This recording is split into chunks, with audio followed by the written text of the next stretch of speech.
Hello, welcome to MGTOW is Freedom. I'm John, the host, the channel host, and I've gotten a lot of fan funding letters, and what I want to do today is read a couple, because I'm not the only guy out here having problems. You guys know that, and you're not the only guys, but I wanted to read these letters, and I got them in the email and got a couple of just wonderful fucking stories to tell about the dangers of these gold digging whores and why we need to protect ourselves. MGTOW needs to be a basic framework, a structure in which men can operate from, right? Where we can all go our own way, right? Men going their own way. But there's some basic fundamental lines we need to understand. And they're broad lines. They aren't fucking narrow. They're not restrictive. It's just we need to understand that what operates outside that line is a bunch of fucking crocodiles, right? A bunch of vampires, and that's women, right? Gold-digging whores, push-up bra-wearing money suckers. All right, so let's start with a letter from Don H.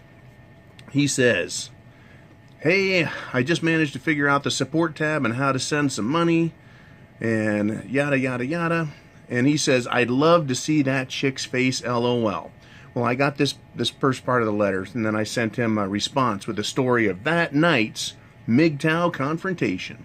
So he says, "I love your MGTOW videos. We are the same age, and I've been with my wife since out of high school, no children. And I've tried for ages to understand her and get her to present, and got to my present point of giving zero fucks." That is, Don has gotten to the point where he's got zero fucks, right? He doesn't give a fuck. He says, "I was MGTOW without knowing the name until I found your channel a couple of weeks ago. It's nice to know that I'm not crazy nor alone. Keep cranking out your videos.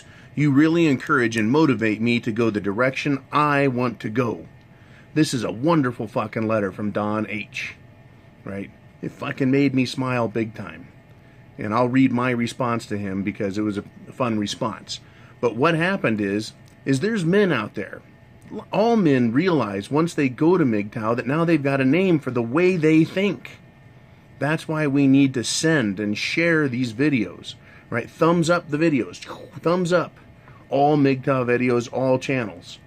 So that more men get to find this and realize, holy shit, I had some thoughts. I had some ideas. And they're coherent. They make sense because other people are saying the same fucking thing, right? That's the score with this. Is we need to encourage men and let them know there's a support system for them. It's not a pussy support system. It's be a man support system. So this is the response I sent to Don, okay? All right.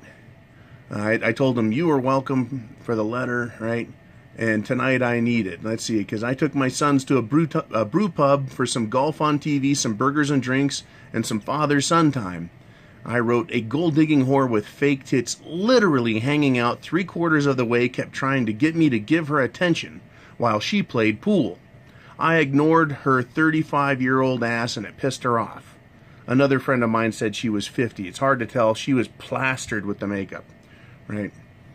The boys and I were talking about golfing and my son's need for a good driver for this year's golf team tryouts, right? The whore couldn't stand it and came and leaned over our table, sticking her siliconized man pillows in my face and talking directly to my sons as if she were invited into the conversation. I completely ignored her and continued talking to my 17-year-old. The whore was off the charts pissed over this and just shot me nasty glares until we left, right? And then I wrote to him, single malt scotch is pouring right now when I was at home, right? That's what happened that night for me. Anyways, Don H, thanks again. Okay, now let's go over here to this. This email is crazy. It's from Nick M. Okay, and he tells a nice story, and I'm going to read it to you, and you guys can just fucking laugh at it, okay, and see what Nick has had to put up with. "John, I discovered your channel back in December. I look forward to your videos every day. I am divorced and left my wife after 9 years of lying and manipulation. She was no longer the woman I married. She fucking changed." Oh, right? Surprise, right? So Nick M goes on to say, "When signing the final papers, meaning divorce papers, she says, 'I guess I went too far. I guess I went too far. It took a few days for that to sink in. It was a gift, actually, and started a crazy journey I have been on since 2011. The lying is why I left her, constantly pushing me to work more. Get promoted and pressure to succeed was cruel. Now see, Nick says cruel. He doesn't say it was difficult or it was a lot of pressure or I felt some strain. It was cruel. I share Nick's sentiments exactly. That push, that drive for us as men to make the money, it's fucking cruel. Okay, he writes on, I had no safe haven. Constant competition at work, a bad economy in 2002, 2008, and work situations that were stressful and brutal. I survived not being let go or laid off. This required lots of long hours. Then she complained that she was lonely. I couldn't win or even find peace. I always felt money would come if I just worked hard. Nothing was enough for her. I went to counseling back in 2004, 2 years after being married. She had convinced me I was the bad husband. I accused her of lying constantly. Most of the arguments had no evidence other than feeling I was being duped. I was always confusing to me how I could be effective and intelligent out in the world and at work, but at home, I was an idiot. I'm going to stop right there, right? I'm going to mark my spot on the screen. That's how it works. You know, out in the world here, we're competent, we kick ass, we make money, right? We fucking pow through shit, right? Bam, take that. But you get home and you get convinced you're a fucking moron, and only they know what's good. It's an amazing trick that these gold-digging fucking whores, married to them or not, do. They convince you you're a fucking moron and you're doing it wrong. But at work, you're 100% fucking on target. Terrible trick they fucking pull. Okay, let's continue with Nick M's letter. When the male counselor, Blue Pill Beta, and I had one of those as a counselor too, I fucking fired his ass, asked if my wife should be there, I said I think all of it is in my head, and that I was a jealous man accusing my wife of lying. At that moment, I entered into hell. I didn't dive in, but waded slowly into hell. For the next year, we analyzed how I was a bad husband. Then at any time in the future, she would say, you were the one who went to counseling to win the argument. Okay? And we've talked about this, little aside here, before we continue with Nick M's letter. That is exactly how they fucking do it. Right? They find one thing, right? And then they'll fucking beat you to death with it and stay on topic, stay on the subject matter. You try and talk to them about a problem of theirs and they'll fucking drift, wander, change the subject, accuse you of something else. But they know how to stay fucking focused. They fucking know it. In 2005, I started a business and was successful. It helped that I had a shitty marriage. I spent a lot of time working. It was nice to work, a place where I was intelligent, competent, appreciated, and rewarded for my work. In 2009, we moved to our third home, right? A third fucking home. This guy is on house 3 with this bitch, right? This fucking gold-digging whore of Nick M's, right? We moved to our third home, a big house in a posh area of Lake Country in southeastern Wisconsin. I was up in the attic fixing the bathroom fan in August. Hot, sweaty, bumping my head. I got it done. I came out of the attic and was hungry. My wife was sitting on the couch drinking a beer watching the Brewers baseball game. She was doing laundry, which meant she sat in the air conditioning and put some clothes into the $2,300 washer and dryer and sat back down to continue until the musical tune was played on the appliance to signify the load was done. Then she folded her clothes. I had to fold my own. At this point, I was not mad. I was proud that I could provide such luxury. I was so brainwashed. Okay, at this point, Nick knew, right? He's doing a good job. He's proud of himself. He fucking bought her that posh fucking house. He's in the attic fixing shit. He's sweating, banging his fucking head. His wife, down on the couch, drinking a beer, watching his fucking television, a baseball game, right? While the laundry was being done in one of those deluxe high-efficiency fucking washers, he comes down, she tells him he's got to fold his own fucking laundry, and he's proud he can do it all. That is how we get fucked up and pulled into this fucking system. They treat you like shit, and you try so hard, you finally get everything they want done, and you're proud of being their fucking slave. Incredible. All right. So let's go on with Nick M's fucking story. Being hungry, I could not find the serving spoons, though. We had a big kitchen. And as far as I could remember, they had always been next to the silverware drawer. Makes sense, right? I swear they had always been there. I asked my wife where the serving spoons were. She yelled, probably from the couch sitting on her fat ass. I don't know what size her ass is, you never did say. If you did dishes more often, you would know where they are. They are in the last drawer. Now, I was still hot and had fiberglass in my collar. I know what that's like. Because of the great room, the attic had no clear path to the master bath. I had to crawl through a lattice of 2x4s and squeeze into the small area above the bath. Frustrating, hot, hard, and painful. So he goes, as I grabbed the serving spoon, I knew for sure that she was moving shit on purpose. I would later learn that this mind fucking is actually called gaslighting. Rage swelled up inside. Okay, gaslighting is the act of changing things or saying something is true or untrue, which is the exact opposite of what you think it's going to be, for the purpose of screwing with you to make you think you're crazy or dumb or stupid. It's called gaslighting. It's a fucking trick, right? So he realized what was being done, right? She was moving shit on purpose. Nick M was being fucked with, right? Rage swelled up inside. I said, how much is man's work worth? I mow, snowblow, clean the gutters, do all kinds of shit around here, and you sit there on your ass, right, doing laundry, air quotes, doing laundry.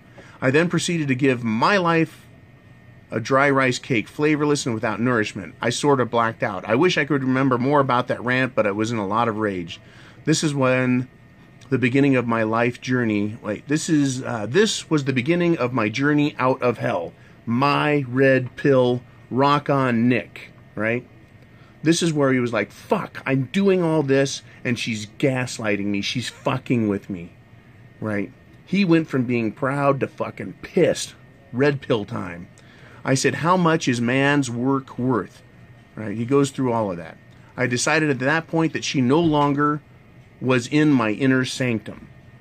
As an INTJ personality type under the Briggs-Myers system, Myers-Briggs, Briggs-Myers, whatever it is, there's a point where an INTJ loses respect for somebody, and that's it. They are now out of the fucking circle, right, of what you care about. I don't know what personality type Nick M is. He sounds very similar to me. There's a good chance that when she fucked up, that was the end of it for her. So he says, I decided she was no longer in my inner sanctum. An older friend of mine explained the emotional theory of the castle wall and the keep. The public is outside the castle wall. Co-workers and not-so-close family have to be in the castle wall just to interact with them. 1 second. All right. The public is outside the castle wall. Co-workers and not-so-close family have to be in the castle wall just to interact with them. Some friends are here too. But the inner sanctum, the keep, only should have safe people. Best friends, close family, and a spouse. This is what Nick is writing. At this point, I mentally kicked her, I'm going to put in the word ass, to the outside of the castle wall. Over the next few weeks, she kept trying to reel me back in, but I was done. She was part of the public now. I did not wish her harm, right? I would help her, but there was no more closeness. This freaked her out. The craziest part was that she could not take responsibility. She actually accused me of having a brain tumor. This explained my change towards her in her mind. She had to make it my fault. I didn't have a brain tumor, by the way. Nick writes.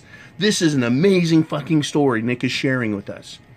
How he fucking realizes what a cunt she is.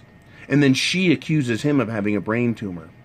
In the old days, she could have accused him of being crazy and had him locked up and taken all of his money and all of his assets, control of it, while he's locked in a fucking hospital. That doesn't work anymore. But I had this problem also. I was accused of being fucking nuts. I was accused of all kinds of shit through my divorce. When I decided that was it, and it just took a couple of fucking weeks to get to the next step, she went off her fucking rocker. She couldn't believe what was going on. Right, but let's get back to Nick's stories. And I'm almost done. Well, we did not have kids, and at this point we were going to start trying. I was freaking out. I did not want kids with her. I could still see her sitting on that couch yelling shameful things at me. Shameful things at me. So he's ready to leave her while she's pushing for the kids now. And she was yelling shameful things at him. calling him names, making fun of him. Who knows what she did. When a woman attacks a man, they destroy your desire to have sex with him. In a lot of cases. Sometimes you want to get a fucking hard on and go bone him in the ass. Other times you just don't want a fucking hard on. They're so disgusting. So then they shame you. No matter what you do, they start shaming you to bring you back in line. Nag, nag, nag, nag. Right? The fucking cunts. Okay. So at this point, I started calling her out on everything. All of her bullshit, right? He says, I started accusing her of lying again every time I detected something. I did not let it go. Right? He sounds relentless. Right? She threatened divorce, and if I did not start trusting her, she wanted instant trust, or she was going to divorce him. Isn't this fucking great? He makes the money. He buys the house. He fucking makes everything work, and she's going to threaten him divorce if he doesn't straighten up. What a fucking joke, these stupid cunts. And that's a bluff, and I'm going to do a video on the bluff. This didn't get anywhere with me. It took so long to wake up, but work was my escape, and I avoided dealing with it. I should have bailed once the jig was up after 2 years. Okay, a year later in 2010, there was no peace, and I filed for divorce. It was finalized in 2011. I have been through a lot, but it has been a character-building experience. I have not been in a relationship for 2.5 years. It has been so quiet. I only ran into crazy bitches when dating, and since I have the divorced man armor, no hook could snag me. Right? The divorced man armor. I know what that fucking is, right? It's MGTOW armor. Right? I own my own house with a workshop in the garage and a workshop in the basement. I have a great career. I shut down the business when the divorce started for strategic reasons, but also because I was a little unhinged with all the life changes. I didn't even hear of MGTOW until December of 2016. I was doing this on my own. What your videos help with is getting rid of the hidden shame that I do not have a family or wife girlfriend. I would like one, but on my terms. Knowing other men are out there choosing to go their own way helps extinguish the need to explain. This is healthy and profitable. And I think he means for him personally. This is critical. Right? Your videos help with getting rid of the hidden shame that I do not have a family or a wife or girlfriend. Do not be ashamed of being a man and going your own way and making your own decisions. We can see that Nick M. has probably been facing the slings and arrows of people expecting him to make kids, expecting him to have another girlfriend, expecting to support another fucking parasite. Right? And if he finds a girl, good for Nick, if that's what he wants. If he doesn't, good for Nick. It's all good for Nick on his terms. Right? And he fucking said it right, and he's been doing it for years. This is amazing, right? We need more of this type of encouragement. Okay? As you say, there is no bitching in my house, and it is just the right size. I got it cheap and needed a lot of work. I am doing this work when I have cash or extra time. In fact, without a woman, I will be able to pay off my house quickly and possibly retire early. He says, I like the dry erase board, by the way. Okay. I can deal. He writes, I am a former Marine, and I do not consider myself to be a beta male or wimp, right? His wife took advantage of his kind heart. He wrote that. This is an act of pure evil on her part. Emotional terrorism, he writes, right? There are about 15 unabridged volumes of my ex-wife stories I can tell. I tried to stick to the top points. It feels good to write it out and share it. Thanks. Okay. Take care. Enjoy the snow in California, right? And I also enjoy the Prepared Mind channel as well. Nick, send me more of those fucking stories, right? If you've got some really good ones that demonstrate what an evil, twisted cunt she was. How she would gaslight you, manipulate you, fuck with you, right? These types of stories are great because it shows kind of a chronological order in what's going on. Men have kind hearts. We have hearts full of love and hope. You know, I'm not afraid to say that. It's fucking macho to say my heart is good. It's full of hope and love. And every time I invest that in some woman, right? Men say is every time I invest that in a woman, she shits on it. She destroys it. She takes advantage of it. Now, this thing at the very beginning of Nick's story, where he says, right, she says, I guess I went too far. That means she was aware of what she was doing. She's cognizant. It's incredible that they do it on fucking purpose. It's disgusting what they do. What these fucking women do is just absolutely disgusting. I guess I went too far. My fucking ex pushed me too far. I was just like Nick. I was working my ass off, making life fucking great for her, so I could raise my sons in a good, manly environment until I realized that manly environment was missing a man in charge. The moment I tried taking that, complete control back, she fucking flipped, right? I divorced that dumb bitch. And dumb bitch she is. And here we are right now, right? Doing the MGTOW videos. I want everyone to see the ways that women do these things, understand it, but also to encourage other men to go MGTOW, to go their own way. I'm not encouraging men to divorce their wives, but take control of your life. Take it back from these whores. And if they won't give you your life back, that means they think you're their bitch. All right. Subscribe. Hit that subscribe button if you're not subscribed. Hit the little bell next to it. That'll send you alerts. Give this and all videos a thumbs up. And hit that share button. Hit the share button. Why? Because other men need to hear about this. Send it to married men, young men, men who are engaged. They're in the worst fucking trouble.